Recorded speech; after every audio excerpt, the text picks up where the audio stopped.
Good morning students. आज हम grammar का टॉपिक स्टार्ट कर रहे हैं जो कि क्लास 6 से 5th या 6 से आपकी ग्रामर स्टार्ट हो जाती है।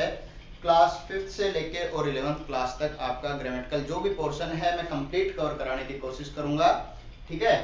और सबसे पहले हम ग्रामेटिकल में सब्जेक्ट वर्ब एग्रीमेंट लेके चलते हैं। देखो सबसे मोस्टली जो टॉपिक यूज होता है, जो सबसे ज्यादा हम पढ़ते हैं और लास्ट सेंटेंस बिल्ड करने तक जो एक टॉपिक यूज होता है टेंस का, ठीक है। टेंस का हम यूज करते हैं सेंटेंस बिल्ड करने में, बुक्स लिखने में, जो भी है, ठीक है, लास्ट तक। और उसी के अकॉर्डिंग फिर आपका एक्टिव पैसिव वॉइस है, नरेशन है, ठीक है, ये सब चलते हैं। लेकिन उसमें भी सेंटेंस बिल्ड करने में जो सबसे बड़ी चीज होती है वो होता है सब्जेक्ट वर्ब एग्रीमेंट।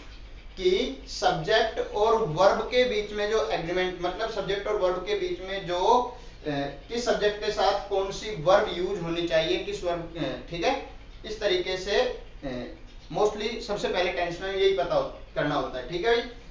टेंस में जब भी आप सेंटेंस बिल्ड करेंगे तो आपको सब्जेक्ट और मेन वर्ब, ये दो मोस्टली ऐसी चीजें हैं जो कम से कम, एटलीस्ट कम से कम आपको ये दो चीजें तो आपके पास होनी चाहिए अगर आप एक सबसे छोटा सेंटेंस भी बिल्ड करना चाहते हैं। जरूरी नहीं है कि आपके पास हेल्पिंग वर्ब हो, जरूरी नहीं है आपके पास ऑब्जेक्ट हो, लेकिन सब्जेक्ट एंड मेन वर्ब आपके पास जरूर होना चाहिए, ठीक है। हाँ, यहाँ पे मैं आपको सब्जेक्ट वर्ब एग्रीमेंट बताता हूं, ठीक है। हाँ, वर्ब हमेशा यूज होगी आपकी हेल्पिंग वर्ब के अकॉर्डिंग, ठीक है। हेल्पिंग वर्ब जो आपकी लगी है उसके अकॉर्डिंग आपकी मेन वर्ब यूज होती है। तो आप टेंसेस के अकॉर्डिंग आप पढ़ेंगे। टेंस में डू डज है, इज एम आर है, वाज वर है, हैज है, हैड है, हैज बीन, हैव बीन, वो सभी आ जाते हैं। देखो मॉडर्न टेंस में हम दो ही टेंस पढ़ते हैं। मॉडर्न टेंस में हम प्रेजेंट और पास्ट टेंस ही पढ़ते हैं, फ्यूचर टेंस को नहीं पढ़ा जाता। हालांकि मैं कराऊंगा आप लोगों को, लेकिन फ्यूचर टेंस है वो आपका मॉडल्स में पढ़ते हैं, विल और शैल का यूज, ठीक है। तो मॉडर्न टेंस में आप प्रेजेंट और पास्ट टेंस को पढ़ते हैं। तो यहाँ पे मैं वर्ब एग्रीमेंट आपको प्रेजेंट और पास्ट के बता रहा हूँ। प्रेजेंट और पास्ट में do does, is am are, has have, was were कैसे यूज होंगे, ठीक है। हाँ, सब्जेक्ट के अकॉर्डिंग आपकी हेल्पिंग वर्ब यूज होती है, हेल्पिंग वर्ब के अकॉर्डिंग फिर आपकी मेन वर्ब यूज होती है, ठीक है। तो देखो सब्जेक्ट आपके पास सब्जेक्ट होगा या तो कोई नाउन होगा या प्रोनाउन होगा, क्लियर है। नाउन और प्रोनाउन ही मिलेगा सब्जेक्ट आपका। नाउन किसी का भी नाम आ जाए, आपका प्रॉपर किसी का भी नाम आ जाता है, अब वो चाहे आपका पर्सन है, प्लेस है, थिंग है, कुछ भी है, ठीक है, नाम आ जाता है, वो आपकी नाउन है। और नाम को डिफाइन करने के लिए a word used to define a noun is called pronoun. मतलब इसको डिफाइन करने के लिए अगर राम आ रहा है तो राम नाउन है, ठीक है। लेकिन राम की जगह अगर हम लिखते हैं, राम की जगह अगर हम ही लिख देते हैं तो ये राम को डिफाइन करने वाला वर्ड है। A word that defines A noun is called pronoun. तो ही फिर प्रोनाउन हो जाएगा।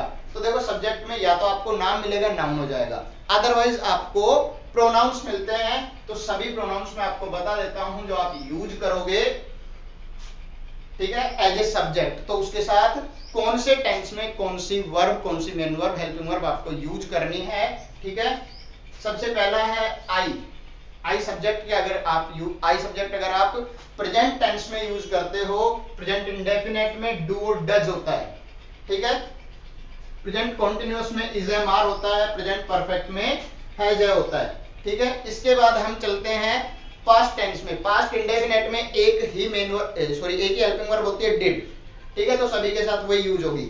उसके बाद पास्ट कॉन्टिन्यूअस में हम चलते हैं, वाज और वर होता है। वाज और वर आप यूज करोगे, हाँ, वाज किसके साथ, वर किसके साथ, ये यूज हो। इसके बाद हैड का यूज करते हैं हम। हैड भी अकेली है, अकेली हेल्पिंग वर्ब है, सिंगल है, तो वो सभी के साथ कोई भी सब्जेक्ट हो, पास्ट परफेक्ट में हैड का यूज करोगे, और पास्ट परफेक्ट कॉन्टिन्यूअस में भी कोई भी सब्जेक्ट हो आप हैड बीन का यूज करोगे। हाँ, यहाँ पे आपके ऑप्शनल जो है, यहाँ पे मल्टी वर्ब जो दे रखी है, मल्टी हेल्पिंग वर्ब, एक से ज्यादा जो हेल्पिंग वर्ब दे रखी है, इनका यूज आप कैसे करोगे ये बता रहा हूं मैं सबसे पहले, क्योंकि ये बेसिक है एक सेंटेंस को बिल्ड करने के लिए, ठीक है भाई।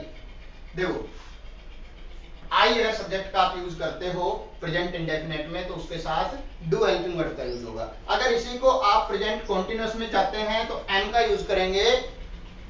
प्रेजेंट परफेक्ट में आई के साथ हैव का यूज होता है, और पास्ट कॉन्टिन्यूअस में was का यूज करोगे आई के साथ। इसके बाद वी के साथ प्रेजेंट इंडेफिनिट डू का यूज होगा, यहाँ पे कॉन्टिन्यूअस में आर का यूज होगा, परफेक्ट में हैव का यूज होगा और पास्ट परफेक्ट में पास्ट कॉन्टिन्यूअस में वर का यूज करेंगे।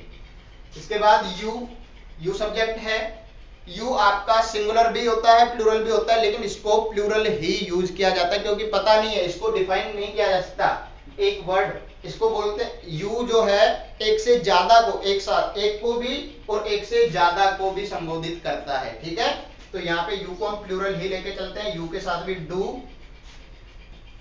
कॉन्टिन्यूअस में आर, परफेक्ट में हैव और पास्ट कॉन्टिन्यूअस में वर का यूज करेंगे। इसके बाद दे प्लूरल है, डू का यूज करेंगे, यहाँ पे आर का यूज करेंगे, परफेक्ट में हैव का यूज करेंगे और पास्ट कॉन्टिन्यूअस में वर का यूज करेंगे। उसके बाद सी सिंगुलर है, डज का यूज करेंगे, यहाँ पे इज का यूज होगा, हैज का यूज होगा, यहाँ पे वाज का यूज होगा। इट के साथ में इंडेफिनिट में डज का, कॉन्टिन्यूअस में इज का, परफेक्ट में हैज का और पास्ट कॉन्टिन्यूअस में वाज का यूज करेंगे। इसके बाद ही डज का यूज करेंगे, इज का यूज करेंगे, हैज का यूज करेंगे और पास्ट कॉन्टिन्यूअस में वाज का यूज करेंगे। फिर आ जाता है किसी का भी नाम। देखो नाम होता है, नाउन है, प्रोनाउन नहीं है, नाम किसी का भी नाउन, लेकिन एज ए सब्जेक्ट नाम या प्रोफेशन। देखो प्रोफेशन भी कोई भी आ सकता है, डॉक्टर है, टीचर है, ये सब एक प्रोफेशन होते हैं, इनको भी नाउन, क्योंकि एक प्रोफेशन का नाम है तो नाउन में ही लिया जाता है, ठीक है। तो नाम हो या कोई प्रोफेशन हो वो भी आपका, देखो अगर सिंगुलर में है तो डज का यूज करेंगे, इज का यूज करेंगे, हैज का और वाज का। प्रोफेशन अगर सिंगल में है तो आप इन्हीं का यूज करोगे, प्रोफेशन अगर प्लूरल में दिया है तो फिर आप उल्टा यूज करोगे यहाँ पे, ठीक है, इनका यूज करोगे आप, डू का, आर का, हैव का। जैसे डॉक्टर है तो डज का यूज करोगे, इज का यूज करोगे, डॉक्टर्स दिया है तो फिर आप यहाँ पे डू का यूज करोगे, आर का यूज करोगे, हैव का यूज करोगे, ठीक है भाई। ये है देखो सब्जेक्ट वर्ब एग्रीमेंट, सबसे मोस्ट और सबसे बेसिक चीज है। आप कोई भी सब्जेक्ट कोई भी सेंटेंस बिल्ड करते हो तो सबसे पहली चीज है जो आपको पता होनी चाहिए कि किस वर्ब के साथ किस सब्जेक्ट के साथ कौन सी वर्ब का या हेल्पिंग वर्ब का हम यूज करेंगे, ठीक है।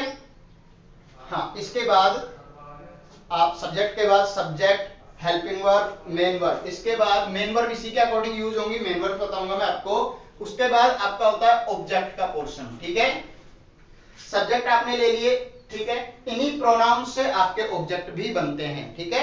हाँ, अब मैं बताऊंगा आपको प्रोनाउंस किस तरीके से यूज किए जाते हैं, कौन सा प्रोनाउन सब्जेक्ट के स्थान पे कौन सा, जैसे आई, वी, यू, दे, ये सभी सब्जेक्ट हो गए। अब इन्हीं का अगर हम प्रोनाउन का ऑब्जेक्ट बनाते हैं, ठीक है, या पजेसिव टाइप से कैसे प्रोनाउन का यूज करेंगे, तो एक प्रोनाउन टेबल और बताता हूं आप लोगों को, उसको और देखो कैसे होगा।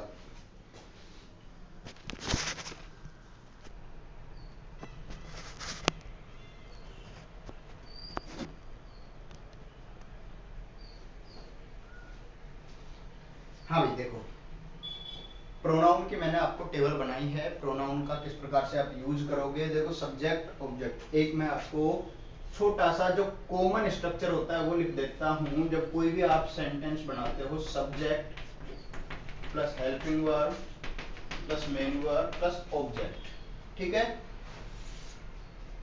सब्जेक्टिव और ऑब्जेक्टिव प्रोनाउन मैंने आपको यहाँ पे लिखा है सब्जेक्टिव, ऑब्जेक्टिव और पजेसिव। देखो पर्सनल प्रोनाउन के ही तीनों टाइप हैं, पर्सनल प्रोनाउन होता है उसी के तीनों टाइप है, सब्जेक्टिव, ऑब्जेक्टिव और पजेसिव प्रोनाउन।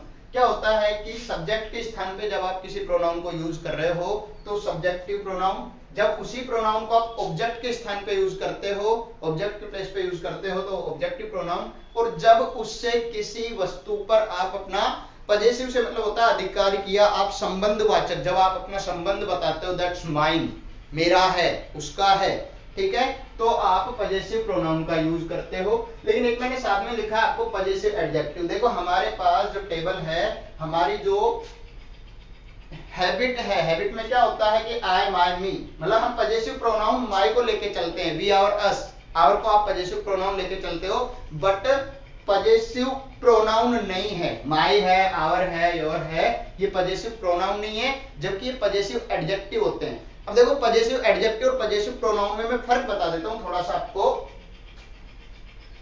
जिस ऑब्जेक्ट के बाद जिस प्रोनाउन के बाद आपको ऑब्जेक्ट की जरूरत पड़ती है वो आपका एडजेक्टिव होता है, ना कि प्रोनाउन होता है। पजेसिव एडजेक्टिव होता है। और जिस पजेसिव प्रोनाउन के बाद आपको मतलब जिस प्रोनाउन के बाद आपको ऑब्जेक्ट की जरूरत नहीं पड़ती है वो आपका प्रोनाउन होता है। जैसे देखो यहां पे मैं लिखता हूं this is my book, this is my book, यह मेरी किताब है। ठीक है, अगर मैं इसको हटा दूं दिस इज माई, तो क्या इससे कोई अर्थ निकलता है? नॉनसेंस, मतलब बिना किसी सेंस का निरर्थक वाक्य है, इसका कोई अर्थ नहीं निकलता। ठीक है, मतलब ये आपका जो पजेसिव प्रोनाउन बोलते हो या आप एडजेक्टिव मानते हो जो भी, ठीक है, ये आपका नॉनसेंस हो जाता है, बिना अर्थ के, सेंसलेस हो जाता है, इसका कोई अर्थ नहीं निकलता है। ठीक है, क्योंकि इसके बाद कोई ऑब्जेक्ट ही नहीं है, यहाँ पे आपको ऑब्जेक्ट की जरूरत पड़ेगी, नेसेसरी है। ठीक है, दूसरा मैं आपको सेंटेंस एक बताऊं। ठीक है, जैसे this book is yours, this book is yours, यह किताब तुम्हारी है। एंड दैट इज माइन, यहां देखिए आप, यहां देखिए दिस बुक इज योर्स, आपको यहां पे एक बार आपने ऑब्जेक्ट दिया है। ठीक है, एक बार आपने ऑब्जेक्ट दिया है, लेकिन दोबारा से जब आप इसी सेंटेंस में आप किसी भी पजेसिव प्रोनाउन का यूज कर रहे हैं तो आपको उनके बाद आपको ऑब्जेक्ट लगाने की जरूरत नहीं है। देखो ना इसके बाद में ना इसके बाद में, किसी के भी बाद आपको ऑब्जेक्ट लगाने की जरूरत नहीं है। इसका अर्थ क्या बनता है? दिस बुक इज योर्स, यह किताब तुम्हारी है। एंड दैट इज माइन, और वो मेरी है। इससे आपको क्लियर पता चलता है कि ऑब्जेक्ट, एक ही ऑब्जेक्ट दोनों के लिए यूज किया जा रहा है। ठीक है भाई, हाँ, तो देखो पजेसिव प्रोनाउन और पजेसिव एडजेक्टिव सबसे ज्यादा जो कंफ्यूजिंग है इसमें प्रोनाउंस की टेबल में यही होता है, ये मैंने आपको बता दिया है। अब देखो जब किसी भी प्रोनाउन को आप सब्जेक्टिव यूज करते हो, मान लो आई है, सब्जेक्ट के स्थान पे यूज करोगे उसको सब्जेक्टिव बोला जाता है, जब उसको ऑब्जेक्ट बनाते हो तो ऑब्जेक्टिव। ठीक है, जब उसका किसी से संबंध या अधिकार बताते हो आप, then it is called possessive pronoun और पजेसिव एडजेक्टिव। ओके, एडजेक्टिव मैंने बता दिया आपको डिफरेंस क्या है।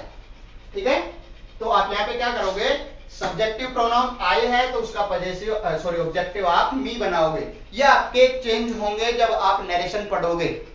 टेंस के बाद जब आप नरेशन करेंगे तो उसमें आपकी ये सारणी बहुत ज्यादा, टेबल बहुत ज्यादा काम की है। ठीक है, उसके बाद possessive pronoun mine, possessive adjective होता है माई।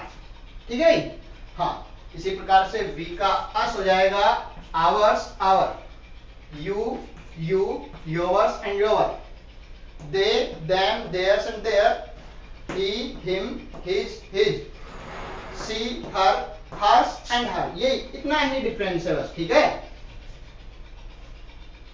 It, it, its and its दोनों में। ठीक है, वन, वंस। अब देखो यहाँ पे लास्ट मैंने एक ऑब्जेक्ट सॉरी एक प्रोनाउन आपको दिया है कि कई बार सवाल आता है, कई बार क्वेश्चन में बोला होता है समवन, एनीवन, ठीक है, एवरीवन, तो यहाँ पे जो वन है ये भी प्रोनाउन का ही कार्य करता है। ठीक है, एक सब्जेक्ट के रूप में यूज होता है तो उसको सब्जेक्टिव बोल देंगे, जब वो प्रोनाउन सॉरी ऑब्जेक्ट के रूप में यूज होगा तो उसको ऑब्जेक्टिव प्रोनाउन बोलेंगे। तो वन का सब्जेक्टिव वन होता है, ऑब्जेक्टिव भी वन होता है। जब उसको पजेसिव प्रोनाउन के रूप में रखेंगे वंस।